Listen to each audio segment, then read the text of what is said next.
Hello beautiful people, আসসালামু আলাইকুম। আজকে আপনাদের সঙ্গে শেয়ার করব ছোট্ট একটা শপিং ব্লগ। দেখে বুঝে যাচ্ছেন। আর এই শপিংগুলো করে নিয়ে এসেছে আমার শ্বশুর আর আমার হাজব্যান্ড ইন্ডিয়া থেকে। যখনই তারা ইন্ডিয়া যাবে ব্যবসার কাজে, তখনই কিন্তু আমাদের জন্য ব্যাগ ভর্তি কাপড় চোপড় নিয়ে আসবে। এটা নতুন কিছু না, ছোট বড় সকল সদস্যের জন্য পরিবারের প্রসাধনী সামগ্রী যা যা লাগে এবং আমাদের প্রয়োজনীয় জিনিস সব কিছুই তারা নিয়ে আসে। তাদেরকে বলে দিতে হয় না, তারা বুঝে যায় আমাদের কি লাগবে না লাগবে। সব কিছু সুন্দর মতো গুছিয়ে গাছিয়ে নিয়ে আসে। আর এটা হচ্ছে আমার বাচ্চাদের ড্রেস।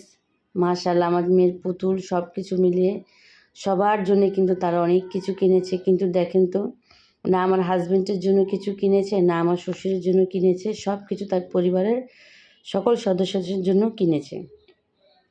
এটা কিন্তু প্রত্যেক বাবারাই কিন্তু তার পরিবারের জন্যই কেনাকাটা করতে পছন্দ করে, নিজের থেকে না কিনে। এটা আমার বাবাকেও দেখে আসতাম, এখন আমার শ্বশুরকেও আমার হাজব্যান্ডকেও দেখি সব সময় পরিবারের কথা চিন্তা করতে। এটা কিন্তু প্রত্যেক পরিবারই হয় জানি। বাবারা কিন্তু অনেক সবসময় ফ্যামিলির জন্য চিন্তা করে, নিজের জন্য কিছুই চিন্তা করে না। তাদের জন্য শুধু নিয়ে এসেছে শুধু মেডিসিন, যাতে তারা খেয়ে সুস্থ থাকতে পারে, আর তাদের জন্য কিছুই আনিনি। আর দোয়া করবেন